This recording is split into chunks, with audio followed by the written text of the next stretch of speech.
Beleza? Gravação iniciada aqui então, gente. A aula de hoje, já resolvemos esses problemas iniciais aí de nota, que era o que eu tava com dúvida. Hoje, a aula ela é mais matemática do que foi a aula passada, tá certo? Hoje nós vamos estar vendo dando início, eu não fiz toda a modelagem do robô hoje, pelo seguinte fato. Porque eu não tinha parâmetros realmente, eu não tenho parâmetros de vocês. Então eu fiquei com medo de andar demais na disciplina e vocês não darem conta de acompanhar. A primeira pergunta que eu vou fazer aqui antes de começar a passar os slides, vocês já viram alguma coisa sobre a operação de matriz? Como que multiplica matriz, principalmente? Não, a gente não viu matriz ainda. Vocês não. Beleza, não tem problema, porque é algo bem tranquilo aí também. Nesse primeiro momento a gente só monta e quem vai estar fazendo as contas vai ser o programa, ok? Vocês não vão estar resolvendo nada na mão. Então vocês vão estar programando essas soluções. Então tá vendo? Foi até bom não ter ido muito. Então vamos lá. Como que tá a aula de hoje? Primeiro nós vamos começar com aqueles conceitos que nós revisamos de física na aula passada. Essa questão aí de representação do robô, né? Da gente ter um frame ali, né? Um referencial para o robô. E a partir agora desse referencial a gente começa a deduzir equações, tá? Dos parâmetros que nós vamos deduzir, onde eu paro, é a matriz de rotação, tá? Que é uma matriz lá que generaliza de forma assim o problema de rotação do robô em qualquer. Ô Lucas, rapidão, só tirar uma dúvida aqui. Tá todo mundo vendo o slide dele? Por causa que pra mim não tá aparecendo aqui não. Estranho. Eu tô. Ah, você tá vendo? Calma aí, deixa eu sair e voltar da reunião. Eu tô. Então, nós vamos chegar até na matriz. Eu vou fazer a dedução da matriz de rotação e continuo aquela seção aqui de vetores e matrizes em Python, ok? É bem basicão hoje mesmo. Na verdade, nós vamos construir a matriz de rotação a partir da interpretação gráfica do robô dentro daqueles planos de referência que eu tenho, aqueles dois planos de coordenadas. Combinado assim? Então vamos lá. Pessoal, primeira coisa, conceito nós vimos na aula passada. Agora nessa aula nós vamos começar a utilizar alguns desses conceitos, tá ok? Bom, então primeira coisa é a representação do robô, o robozinho diferencial que a gente tem, que no nosso caso ele está no plano cartesiano. O que acontece aqui no plano cartesiano? Então nós vamos ter um sistema de coordenadas referencial, que no nosso caso aí vai ser o xi e o yi, que são esses dois eixos de coordenada que a gente tem aí.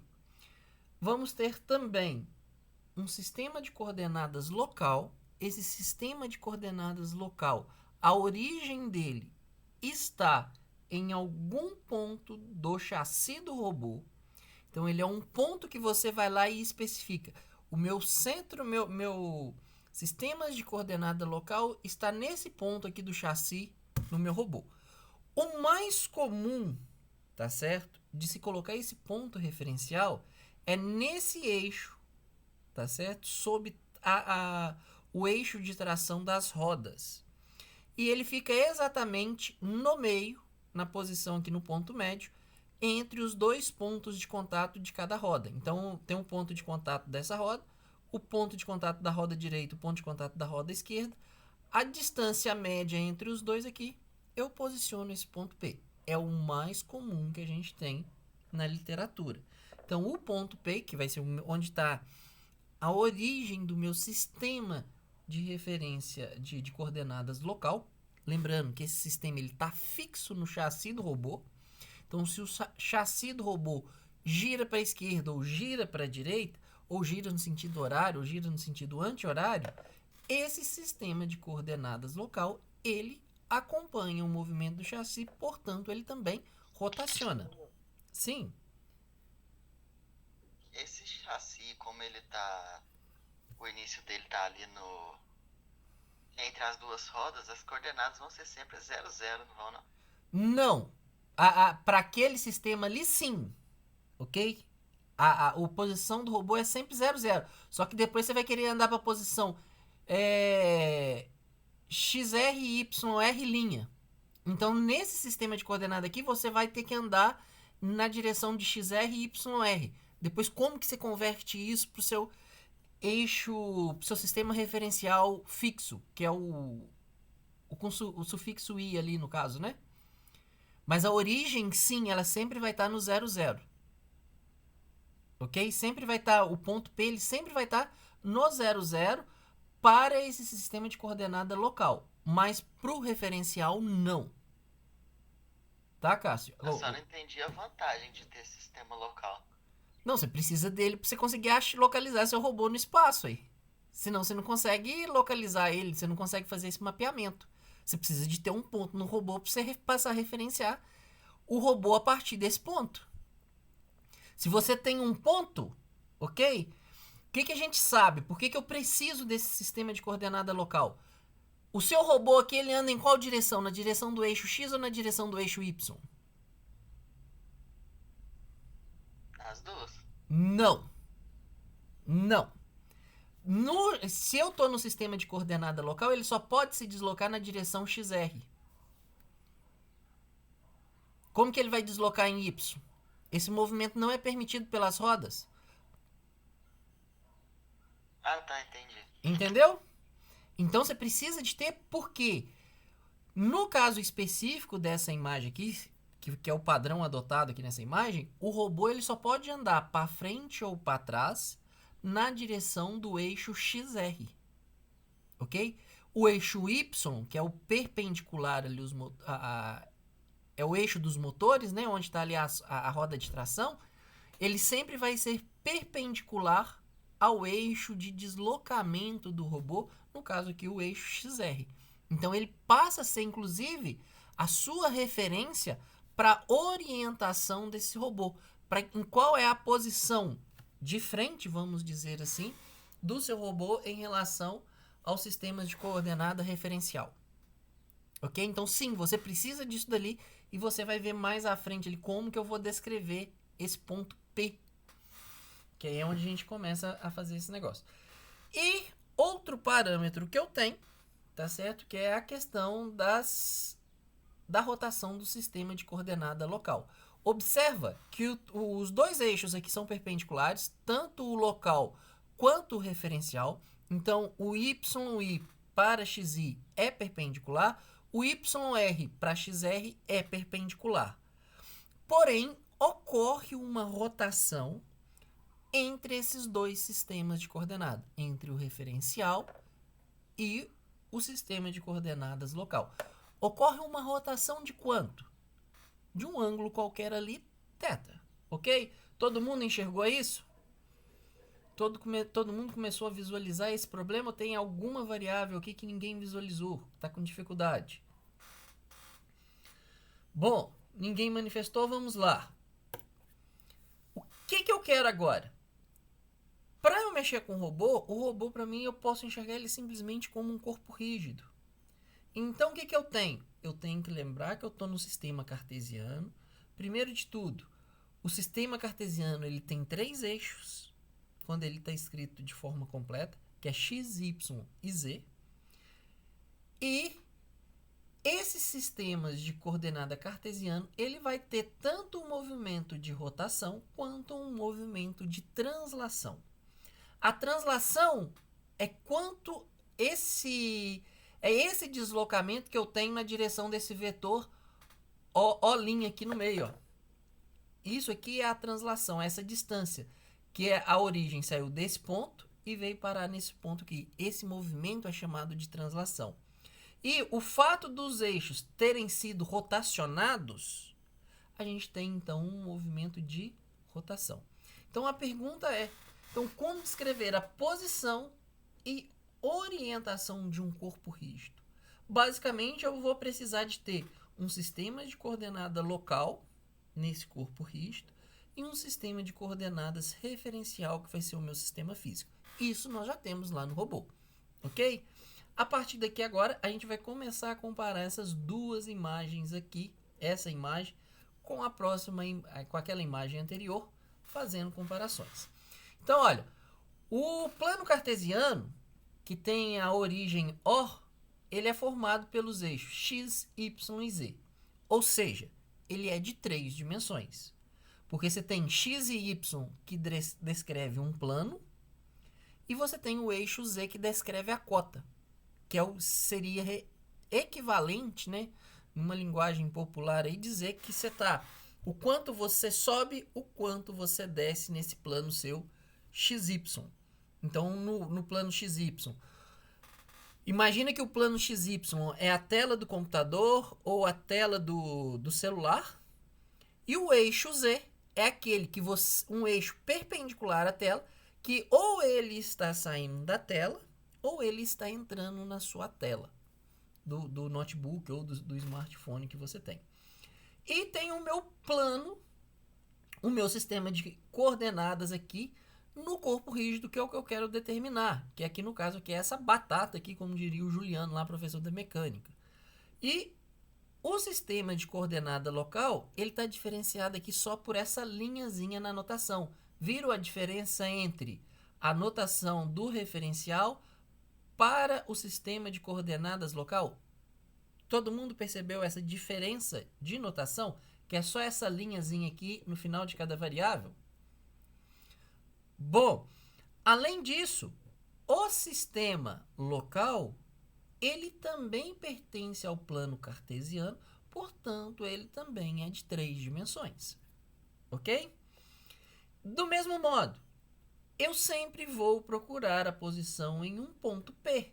No meu ponto P, que pode ser qualquer lugar, pode ser a origem desse outro sistema, não tem problema nenhum. E eu quero descrever essa coordenada aqui agora, tá certo? Em relação a esse sistema meu referencial. Então, eu quero ver como que eu posso descrever esse novo componente de vetor aqui, né? Tanto o zy, o z', o x' e y', que são os vetores que a gente tem ali, em relação ao meu sistema de origem, que é dado por x, y e z. Basicamente, gente, de onde que isso daqui surge? Isso aqui surge lá da física do primeiro ano. Lembra lá na física do primeiro ano que vocês tiveram uma parte da disciplina que tinha lá decomposição de vetores? Todo mundo lembra disso daí? Vocês viram isso em física do primeiro ano, não viram? Pois é, aqui a gente está fazendo a mesma decomposição de vetores. Contudo, essa decomposição de vetores agora, ela não está no R2. Eu agora estou representando isso no espaço. Se eu estou representando no espaço, entra para mim o eixo Z, ok? Então, eu posso escrever um vetor como sendo um produto entre esses dois vetores. O vetor no sistema de coordenadas local e o sistema de coordenadas referencial. E é a partir dessa equação aqui, desse produto que a gente tem, eu posso trabalhar isso daqui de forma a obter, então, a matriz de rotação, tá? Matriz de rotação, gente,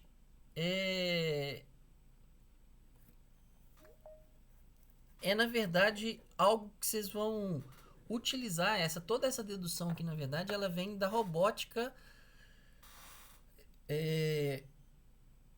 industrial, vamos dizer assim, que seria ali os braços robóticos, ok?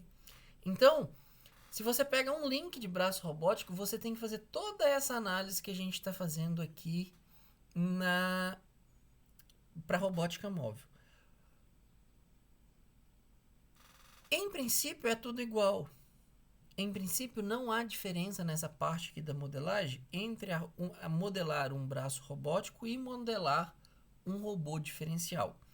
Basicamente, o que vai ficar mais complexo na modelagem do braço robótico é porque lá você tem vários links para formar o braço em si. Então você tem robô lá que ele tem 6 juntas. Cada segmento entre 2 juntas representa um link. Para cada junta que você tem, você terá uma matriz de rotação. Então, para cada juntinha que você tem ali, se ela faz rotação, se ela faz translação, não interessa qual é o movimento que a junta proporciona, se existe uma junta, para aquela junta você vai ter uma matriz de rotação. Ok? Bom, esse vetor escrito dessa maneira, ele pode ser decomposto, tá? Então eu consigo escrever o vetor x', o vetor y' e o vetor z' como um produto entre os meus vetores de referência x, y, z e a componente de cada vetor desse. Então olha aqui, o vetor y, por exemplo, o vetor y', que está aqui, ele tem uma composição, ou seja, vai existir uma projeção no vetor x de referência, vai existir um pedaço de projeção no vetor y em si e no vetor z. Então, se você coloca, eu não sei como que vocês viram lá, mas se você pega o vetor y e põe uma lâmpada sobre ele ali, você vai ter sombra nos 3 eixos. Ou seja, você tem uma projeção desse vetor y' em cada um dos eixos, nos 3 eixos, né, na verdade, do seu sistema de coordenada referencial. Então a gente vai partir desse princípio aqui. Tem casos especiais? Tem. E nós estamos interessados nesses casos especiais. Como assim, Lucas? Olha, aqui eu só copiei a fórmula, porque eu mudei de slide. A partir desta notação, ok? Daqui é a equação 2, que era a mesma equação que estava no slide anterior, eu consigo obter, então, a matriz de rotação. O que é essa famosa matriz de rotação? Ela é simplesmente uma matriz que organiza para a gente esses vetores aqui. O vetor x', y', z'. Como? Dessa forma como está aqui, é só fazer essa substituição. Como eu enxergo essas 3 variáveis aqui escritos na forma matricial, eu obtenho, então, tá, a matriz de rotação. Temos alguns detalhes importantes dessa matriz, algumas propriedades importantes. Primeiro, essas matrizes são ortonormal, tá? Então elas são ortogonais e a gente entende que a dimensão de cada eixo ali, x1, x2, x, y e z é unitário. Então, todo produto intermediário ou produto cruzado, que é, por exemplo, aqui, ó, o x transposto está multiplicando o y. O y transposto está multiplicando o x. Então, todo esse produto que a gente tem, que é um produto cruzado, ele resulta para mim em 0. Todo produto que não é cruzado, ou seja, eu tenho x multiplicando x, eu tenho y multiplicando y, e tenho z multiplicando z, resulta para mim em 1. Sim, Giovanni? Ô, Lucas, eu não sei se eu entendi muito bem. Essa matriz aí, ela vai determinar para o meu robô que a localização dele, a orientação dele? Ele vai... nós usamos essa matriz depois no cálculo da rotação do robô, para a gente saber a posição dele. Ah, tá. Então, aqui, primeiro a gente está formalizando matematicamente. Aí, agora a gente vai preencher essas posições aqui, que vai ser o próximo passo aí. Então, a gente volta para aquela análise física do mecânico. Da mecânica, da geometria do robô. Nesse primeiro momento, a gente está formalizando a matemática do que pode ser feito. Então, aqui, nesse momento, é uma formalização matemática. Ok? Beleza. E esses negócios transpostos, eu te interrompi, foi mal. Não, pode falar. Esses negócios transpostos aí, eu só preciso aceitar que é isso e pronto. Porque eu não sei o que é isso, não. O que é o transpor? Já que o Cauã perguntou, vamos falar o que é o transpor. Esse vetor aqui, ele é um vetor coluna ou ele é um vetor linha? Coluna, eu imagino. Ele é coluna, ele está no formato de uma coluna, não é isso? Eu tenho um vetor que ele está na vertical, ok? O que é transpor o vetor? O transpor o vetor, ele é eu rotacionar esse cara aqui, transformar ele de coluna, eu transformo ele para linha. Isso é o transposto. Então, esse vetor aqui, em vez de eu considerar ele sendo um vetor coluna, eu passo a considerar ele linha. Qual que é a diferença de considerar ele linha? Em vez da coordenada estar aqui na vertical x1, x2 e x3, ele vai estar x1, x2 e x3 escrito em linha. Ok? Então, isso é o transpor um vetor. Isso é transpor uma matriz. Se eu vou transpor essa matriz aqui, essa primeira linha que está aqui, ok? Ela vira coluna.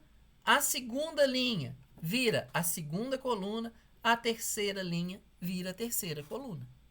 Então, é basicamente meio que rotacionar cada linha ali 90 graus. Certo? Eu posso tentar achar um material disso daqui. Eu não tinha referência, gente. Por isso que eu não consegui mostrar todos esses detalhes. Eu não tinha referência de vocês em relação à matemática. Por isso que eu fui até com mais calma aqui nessa parte da modelagem, tá certo? Porque eu não sabia onde vocês estavam. Sim, Caio, pergunte. Isso aí que você tá mostrando, ele é um caso geral ou você tá tratando do robô diferencial? Não, aqui nesse momento é um caso geral. Nós vamos chegar no caso do robô nos próximos slides aqui especificamente. É só isso mesmo. É porque eu tô estranhando o eixo Y ali. Tá, vamos continuar lá. Então, o que acontece? Eu simplifico essa matriz aqui, ok? Ela é uma matriz quadrada de 3 linhas e 3 colunas. Então, ela é uma matriz quadrada. Essa matriz quadrada, devido a essas propriedades que ela tem, quando eu faço R transposto vezes R, eu obtenho uma matriz identidade. O que é a matriz identidade? Somente a diagonal dela é preenchida com 1. Toda o restante da matriz tem 0. Fazer uma matriz diagonal no Spider é uma tranquilidade. Quer ver? Deixa só o Spider abrir aqui, que ele já estava aberto. Não vai abrir de novo, né? Então, deixa eu fazer aqui. Se eu não me engano. Então, eu vou fazer aqui que R é igual a np.i. Se eu não me engano, não sei se vai ser isso aqui. E ela é 3. Deixa eu só ver se é isso aqui mesmo. Eu não sei o comando, não lembro. É isso aqui mesmo. Então, ó, vou pedir um print aqui. Print R. Olha, todo mundo conseguiu enxergar essa matriz aqui? Tá todo mundo conseguindo acompanhar? Enxergando essa linha 3 aqui? Então, o que eu tenho? Isso aqui é uma matriz identidade. Qualquer posição da minha matriz que não esteja na diagonal, ela é preenchida com 0. E qualquer elemento que está na diagonal dessa matriz é preenchido com 1. Então, essa aqui é o exemplo da matriz identidade, ok? Para uma matriz quadrada 3x3, que tem 3 linhas e tem 3 colunas. Sim, que alguém perguntou aqui no chat, mas escreveu de lá. Deixa eu só ver aqui quem que é, porque... Bom, não vi ninguém. Pode perguntar aí. Então, para que vai servir essa matriz identidade? Não, nós vamos chegar nela ainda ali de novo. Pera lá, porque isso aqui é um caso excepcional. Nós vamos chegar no robô, calma lá. Ok? Eu só estou mostrando aqui, curiosidade, o que é essa matriz identidade. A matriz identidade, Giovanni, na verdade, essa matriz identidade, ela resulta de um produto entre 2 vetores que a gente tem. Esse tipo de característica é uma característica que a gente busca na engenharia. Por quê? Ela tem algumas propriedades que facilitam a minha vida como engenheiro.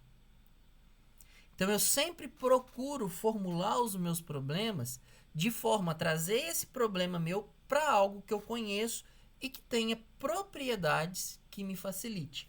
O que eu quis mostrar nisso daqui? Que ao construir a matriz dessa forma, com esses produtos vetoriais que a gente está vendo aqui na equação 3, Para determinadas situações, ok? Que é quando os dois eixos estão ali, então aconteceu somente um movimento de translação, eu não tenho rotação nenhuma. Quando eu faço a matriz de rotação transposta vezes a transposta, eu vou ter então a matriz identidade, que é o que justifica para mim um movimento de translação. Tá? Então, isso parte de algumas justificativas, nós vamos chegar em algumas justificativas que eu não vou tratar com vocês aqui, porque não é o objetivo do nosso curso. Vocês ainda não têm base matemática para a gente entrar nesses detalhes de discussão. Então, vamos aceitar isso daqui, como diria o professor Rodrigo Alves, vamos aceitar que dói menos nesse momento, porque isso aqui é só um princípio de matemática para essa modelagem da robótica móvel que a gente está fazendo aqui. E logo ali na frente o negócio vai ficar conhecido para vocês de novo, porque aí a gente vai passar a mexer com seno e cosseno, igual vocês mexeram lá na física, ok? Só que eu precisava mostrar essas propriedades aqui antes para esse trem não cair de paraquedas do nada para vocês. Certo? Pessoal, voltei na imagem do robô. Que agora eu me interessa fazer a matriz de rotação para esse robô aqui. Ok? Sem eu preocupar com essa imagem que está aqui à direita, olhando só a imagem do robô, esse robô ele gira em torno de qual eixo? Ele está girando em torno, ele está rotacionando, né? Em torno do eixo X, em torno do eixo Y ou em torno do eixo Z? Do Z. Do Z. Por que ele está rotacionando em torno do eixo Z? Aliás, aonde está o eixo Z nesse desenho aqui? Naquela No referencial. Não sei. Sim, mas ele está projetado aonde? Tá fora da É tela. a profundidade. Ou na profundidade, ou entrando na tela, ou saindo da tela, ok? É isso mesmo. Então, é como se eu pegar o eixo Z. Então, eu vou fazer duas coisas aqui. Eu peguei o robô e posicionei esse pontinho aqui, P, sobre a origem do meu sistema, ok? De referência. Quando eu faço esse deslocamento, eu estou fazendo essa representação aqui que está na figura ao lado. O meu eixo Z local está sobre o meu eixo Z referencial. Então, olha, eu tenho o Z referencial sobre o eixo local. Isso para Z. O que aconteceu com o eixo Y e com o eixo X? Bom, o meu referencial continuou imóvel, ok? Só que o eixo local ele está rotacionado. Nessa imagem aqui ele está rotacionado de quanto? De um ângulo qualquer ali, alfa. Certo? Todo mundo conseguiu enxergar esse deslocamento e essa rotação?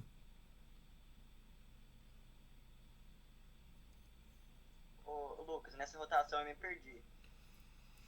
Não entendi muito bem. O que você fez? Traz o robozinho aqui, esse pontinho aqui da bolinha, o ponto P, coloca ele sobre a origem. Os dois eixos Z agora não estão saindo da tela? Exatamente no mesmo ponto? Ah, sim. Então, a origem, tanto local quanto referencial, está no mesmo ponto. O eixo Z local e o eixo Z referencial estão na mesma direção, um sobre o outro.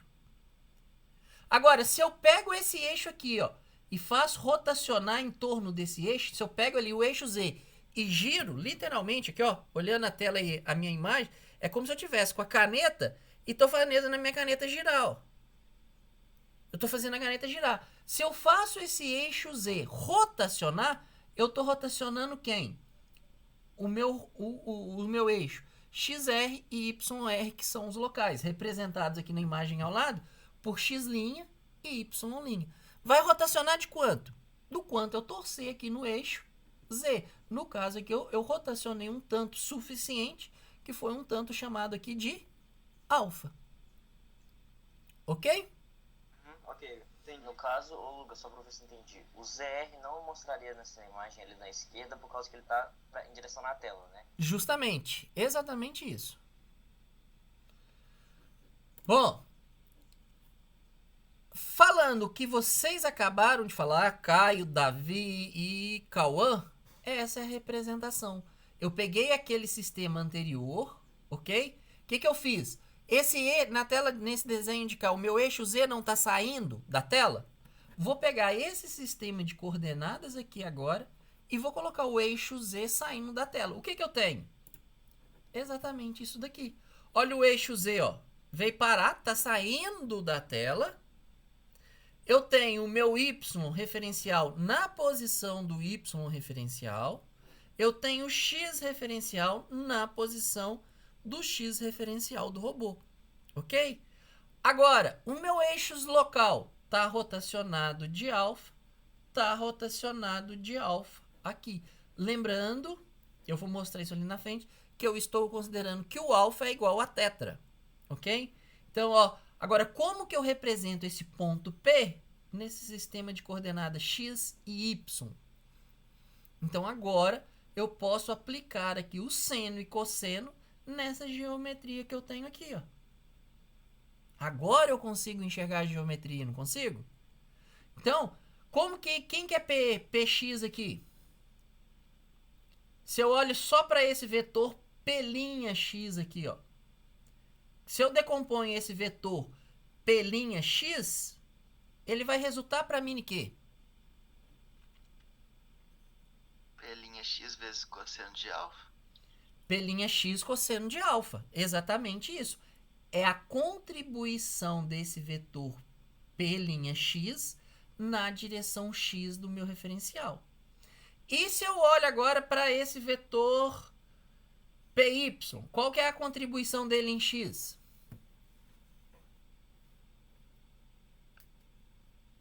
PY' vezes seno de alfa, né? Vezes seno de alfa. Com um detalhe. Isso aqui está na parte negativa de X, não tá? Se aqui é a origem, parte positiva de X, parte negativa. Então, menos seno de alfa. Ok? Então, olha aqui o que vai acontecer. Exatamente o que o Caio acabou de falar. Composição que eu tenho. Considerando que alfa é igual a tetra, então eu tenho uma composição aqui de P, tá? Na coordenada X. Ele vai ser o PX vezes cosseno de alfa, que eu estou pegando a projeção aqui, ó, nessa região. E eu estou pegando a projeção do... Deixa eu ver... Do que o Caio também acabou de falar, que é o menos seno x, que é essa projeção aqui embaixo na parte negativa.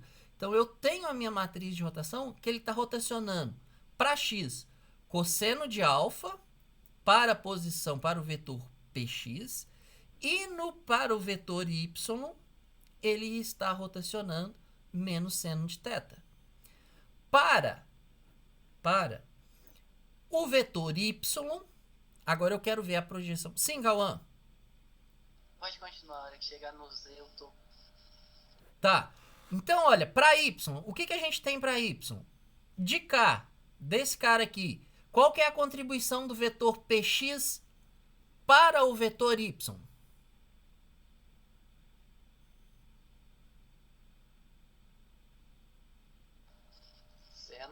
Seno de tetra, não é isso? Então, ó, eu tenho px seno de tetra. Aqui está o seno de tetra, que é a contribuição dele. E o vetor py, qual é a contribuição do vetor py para esse ponto py? O P'Y, né? Cosseno. Cosseno. Ele, para mim, que ele é o cosseno. Então, vai ser py cosseno. Tá aqui o cosseno. Ah, e por que meu eixo Z, ele é 1? Essa era a minha pergunta. Porque é o eixo de rotação. É aquele trem diagonal? Não, é porque ele está rotacionando em torno de qual eixo? Z. Tem sombra no meu eixo Z? Então não devia ser tudo 1? Não, só para a posição ZZ. Eu tenho componente de Z para X ou de Z para Y? Ah, tá certo. Eu não tenho nenhuma componente de Z para X, eu não tenho nenhuma componente de Z para Y. Aqui seria a componente de X, aqui seria a componente de X, aqui seria a componente de Y e aqui a componente de ZY, né, no caso. Então, como eu não tenho nenhuma dessas componentes, fica sendo 0, 0, 0, 0. Mas o meu eixo Z não está totalmente sobre o eixo Z? Não é isso que a gente está vendo aqui na imagem? Então, quando isso acontece, eu tenho que um é igual ao outro. Então, por isso que ele parece ali para mim como unitário. Sim, Giovanni? Ô, Lucas, então essa matriz aí, ela vai determinar toda a minha rotação do robô? Agora para qualquer ângulo. Acabou. Desde que o seu robô esteja nesse sistema de coordenada rotacionando sobre o eixo Z. E se eu mudo agora? Se porventura eu escolho um plano cartesiano diferente desse que a gente escolheu, e eu faço a rotação, não em torno do eixo Z, mas eu faço a rotação em torno do eixo X, a minha matriz de rotação vai mudar? Sim ou não?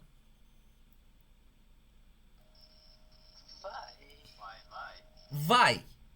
Os meus valores de seno e cosseno vão mudar? Imagino que o teta vai, mas o Não. seno e cosseno em si não. O seno e cosseno não. Então, o que que muda para mim? De acordo com o ângulo que eu estou fazendo a rotação, seja ele Z, Y ou X, o que vai mudar é simplesmente a posição em que o cosseno de θ, o seno de θ, o menos seno de θ e o cosseno de θ ocupam nessa matriz 3×3. Assim como também a posição 1. Se eu estou fazendo a rotação no eixo X, o 1 tem que parar em qual posição?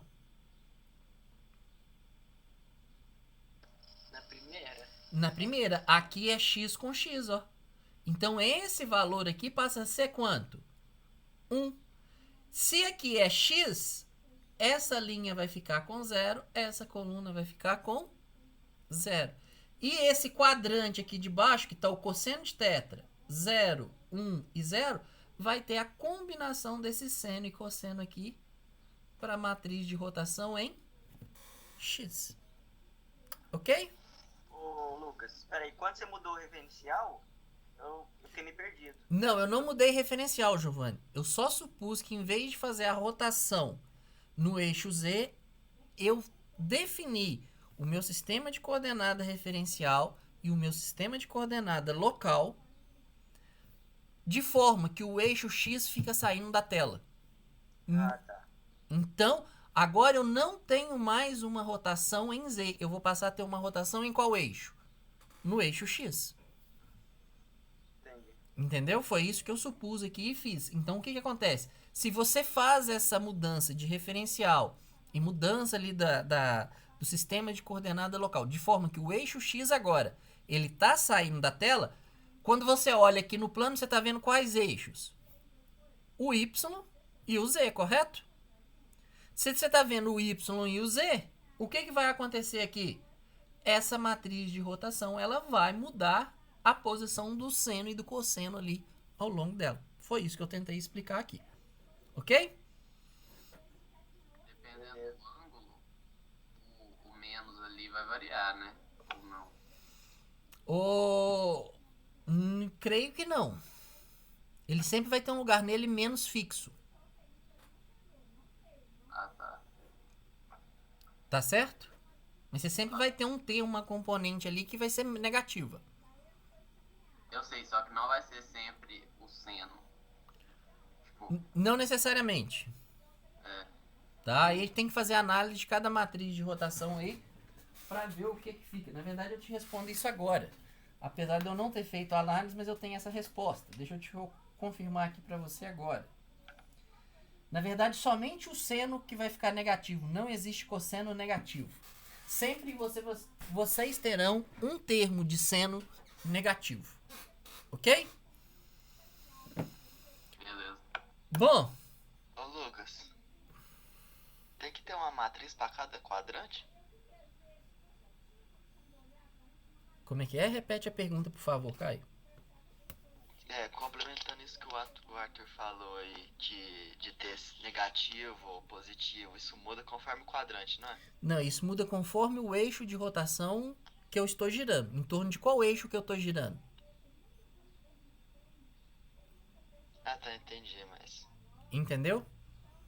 Então, Aham. isso vai depender do eixo que você escolhe para rotacionar o seu robô. Então, naquele primeiro caso, nós escolhemos o eixo Z, que é o mais normal. Mas e se eu não tivesse escolhido o eixo Z, tivesse colocado no meu referencial, de forma que o eixo X, por exemplo, ele está agora na posição do eixo Z. Então, ele está saindo da tela. Essa matriz minha de rotação, ela muda. Então, quem determina essa diferença, essa modificação na matriz de rotação, ok? É justamente sobre qual eixo você escolheu para rotacionar. Você está fazendo a rotação em torno de qual eixo? Esse fato, ok? É o que faz com que a matriz mude lá dentro. E não o ângulo em si. Sim, Vitor? Se ele girasse no sentido contrário, também ia continuar como sendo negativo? Ia, mas aí o seu tetra lá dentro que ele ia passar a ser negativo, né? Então não o valor de seno, mas o valor de... Que ali a gente fez ele girando no sentido anti-horário. Se ele tivesse girado no sentido horário, o seu ângulo ele não seria mais positivo, o seu ângulo seria negativo. É verdade. Então você faria essa compensação desse jeito. Porque nós estamos olhando ele aqui de forma que eu rotacionei em Z, mas eu rotacionei no sentido anti-horário. Então ele está saindo aqui do X referencial e subindo, sentido anti-horário. Aqui, ó, igual tá o mouse. Saiu daqui subindo, anti-horário. Eu determinei que esse sentido de rotação, anti-horário, eu tenho um ângulo positivo. Agora, se ele saiu aqui dessa posição e veio para a parte de baixo, minha medida de ângulo ali ela passa a ser negativa. Então a minha estrutura, menos seno, mais seno, permanece a mesma. Só que o valor de tetra, ele tem que entrar lá como teta, por exemplo, igual seno, menos 30 graus. Ok? Mas mesmo ali naquele, por exemplo, no ângulo que tá ali na esquerda, tá se mexendo ali no eixo Y, ele também é positivo? Ele também é positivo, porque do mesmo jeito, se você olha Y, ele girou para mim em qual sentido? Anti-horário é o sentido que define. É o sentido que define, justamente. Então, essa modelagem aqui, ela foi feita, tá? Essa abordagem que a gente vê é para um sentido anti-horário. Se a rotação está acontecendo no sentido anti-horário, você tem a rotação, você tem um valor de θ positivo, né? Se ela está sendo feita no sentido horário, ela tem, então, um sinal negativo. Entendi, valeu. Falou. Turma, o que resulta isso daqui para mim? Significa, então, que esse ponto de coordenada P, eu consigo relacionar ele no meu sistema de origem fazendo esse cara aqui, então, ou seja, eu estou descrevendo a minha coordenada no meu sistema referencial, fazendo, tá? A matriz de rotação vezes o vetor P'. Então, eu vou ter uma coordenada lá no sistema de coordenada P' e quero fazer essa rotação. Faço o produto entre os dois. Eu vou fazer essa matriz de rotação vezes o vetor. Olha o que vai acontecer para mim. Exatamente o que a gente acabou de falar no slide anterior. Quem que é o Px? O Px, que é esse vetor que está aqui, ele vai ser a componente do P'x cosseno tetra menos o termo de Py menos seno teta. A soma desses dois vetores, então vou ter uma projeção de P'x nessa parte aqui do eixo X e vou ter uma projeção de P'y sobre essa região aqui do eixo X. A soma das duas me dá exatamente essa coordenada aqui, Px. Então, eu consegui obter. Se eu faço análise para Py é a mesma coisa. Eu tenho uma componente vinda, tá? Uma parte dessa coordenada aqui, ela está vindo de quem? Ela está vindo dos P'x seno de θ, que é essa componente que está aqui nessa região, mais o P'y cosseno de θ aqui, que a gente considerando aqui que θ é igual a alfa, que é essa parte. Então, somando os dois vetores, porque os dois estão apontando para cima, no mesmo sentido de y, eu vou ter, então, a minha componente Py. E o z? Tá aqui, matematicamente falando, que o meu Pz do sistema referencial é igual ao Pz do meu sistema, P'z, né, do meu sistema local. Ou seja, um eixo está sobre o outro. Dúvidas, perguntas, como estamos? Eu só não entendi o que é o P. O P é as coordenadas do ponto P no sistema de referencial original, que você tem como referência, e não no sistema local. Certo? O P é um outro vetor?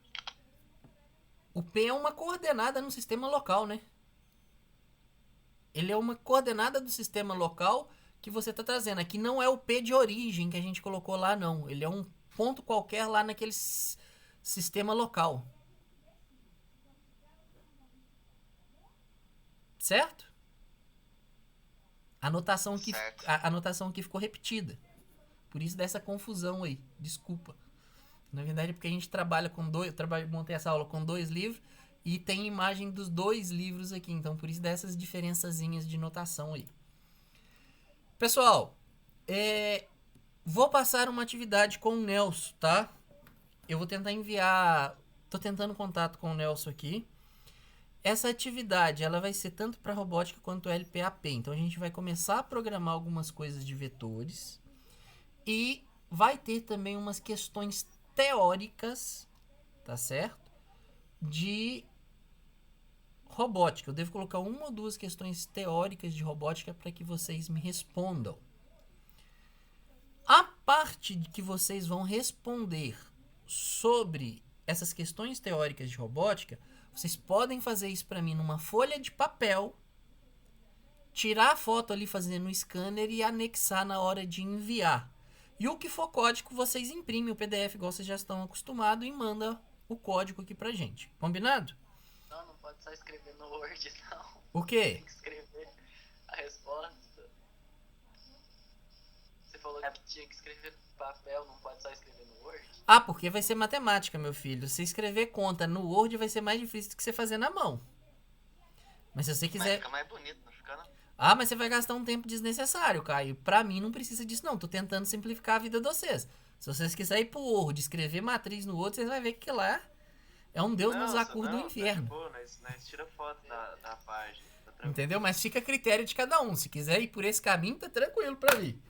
Turma, eu vou começar a próxima aula. Eu não terminei a modelagem. Eu dividi essa modelagem em 2 partes. Aqui a gente só demonstrei para vocês como funciona a matriz de rotação, tá? Ainda eu não consigo fazer meu robô andar com essa matriz de rotação apenas do jeito que eu trouxe aqui até hoje. Tem que entrar com mais detalhes? Tem.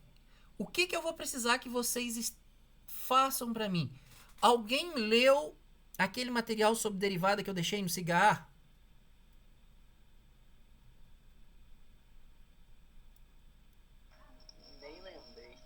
Pois é, para a próxima aula, eu preciso que vocês façam a leitura daquele material que está lá. Que eu deixei um PDF lá escaneado sobre o que é derivada, o que é integral. Se eu não me engano, tem até o que é integral lá.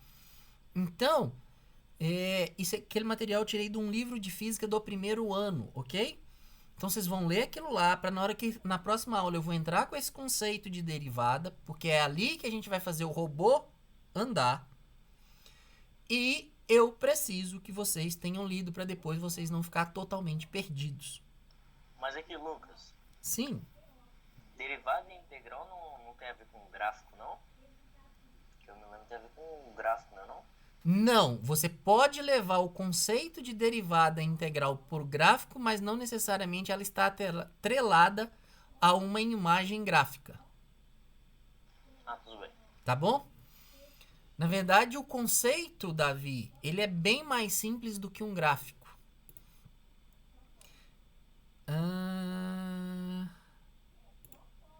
Eu vi, acho que só chega em derivada polinomial. É isso mesmo, tá, Cauã? Você falou tudo aí, você que mandou a mensagem no chat. Aquele material lá, ele é para derivada polinomial. O que eu preciso lá? Vocês não vão aprender a derivar. Isso é disciplina da graduação. Mas eu preciso que vocês tenham ciência do conceito. O que é uma derivada? Porque depois eu vou começar a mexer com delta e vou substituir esse delta por derivada e vocês vão ficar perdidos. Tá? Então eu preciso mais da essência. O que é o conceito de derivada? O que isso representa para mim? Do que propriamente a operação. Vocês não vão fazer operação de derivada. Tá bom? Eu preciso que vocês peguem mais a ideia de conceito. Próxima aula. Eu vou tentar fazer um vídeo, gente, curto. E vou tentar postar esse vídeo curto sobre essa parte aqui que eu não consegui terminar semana passada e não consegui terminar nessa aula de hoje. Para não estourar demais o horário, que nós já até passamos aqui 3 minutinhos do horário que eu tenho, eu vou fazer um vídeo mostrando como usar esses comandos que eu deixei aqui no slide, que é o arrange, o linspace e como criar esses vetores de arraio aqui. Então, eu vou fazer um vídeo gravando e disponibilizar ele para vocês no YouTube, que vocês vão precisar desses vídeos aqui, tá? Desses comandos, para resolver parte da lista de exercícios que eu vou disponibilizar amanhã. Não só isso, tá bom? Vou deixar claro aqui. Terá comando na lista de exercício que eu quero que vocês descubram como ele funciona sozinho. Então, eu vou dar exemplo e vocês vão ter que resolver utilizando esse outro comando para mim. Ok? Sem muito fuzuê, sem muito se preocupar com o que vai acontecer, mas vocês vão fazer meio que um estudo direcionado. Então, eu falei, olha, pega essa função aqui e faz isso para mim. Vocês vão ter que ir no material do Python, ver como a função funciona e implementar para entregar. Ok? Combinado? Turma, eu vou parar a aula aqui então. Amanhã eu faço o vídeo, posto junto com a lista de exercícios. Vocês vão ter, eu imagino que cerca de 1 semana para fazer essa lista, talvez 10 dias. Vou olhar com o Nelson aí pra gente casar a lista de exercícios com o que ele tá dando lá com o que eu tô dando aqui. Combinado? Beleza. Gente, vai... Esses comandos na última aula dele. O array? É. Ah, então vou até ver que se ele tiver dado isso aí já, eu não vou repetir não. Vou olhar com ele antes. Aí. Tem que ver? Não lembro direito também. Tá? Então vou verificar. Se o Nelson tiver dado esse comando, eu não vou repetir isso. Não vou fazer vídeo. Turma, obrigado a todos então. Bom final de semana para todo mundo. E até quinta-feira de novo. Dúvida, Cauã? Não, senhor. Falou. Valeu. Eu tenho uma dúvida, Lu. Sim, Davi. Eu não entendi direito. Para a próxima aula, tem algum dever ou você vai passar futuramente um dever? Não, eu vou disponibilizar um dever amanhã, mas esse dever não é para a próxima aula. A data vai estar lá no SIG. Deve ser de 7 a 10 dias para vocês resolverem, depois que eu disponibilizar ele. Eu vou ver se eu consigo colocar de forma que vocês tenham até 10 dias, talvez um pouquinho mais, para poder resolver. Então, para a próxima aula, a única coisa que você tem que fazer para mim é ler aquele material sobre derivada lá, que são 3 páginas, se eu não me engano, do PDF que eu deixei semana passada no Cigar. É o único dever que tem para a próxima aula. Tá bom? Ok. Beleza, então. Gente, um abraço, bom final de semana para todos, bom descanso, até quinta-feira. Alô, Lucas. Alô, Lucas. Nossa, Lucas.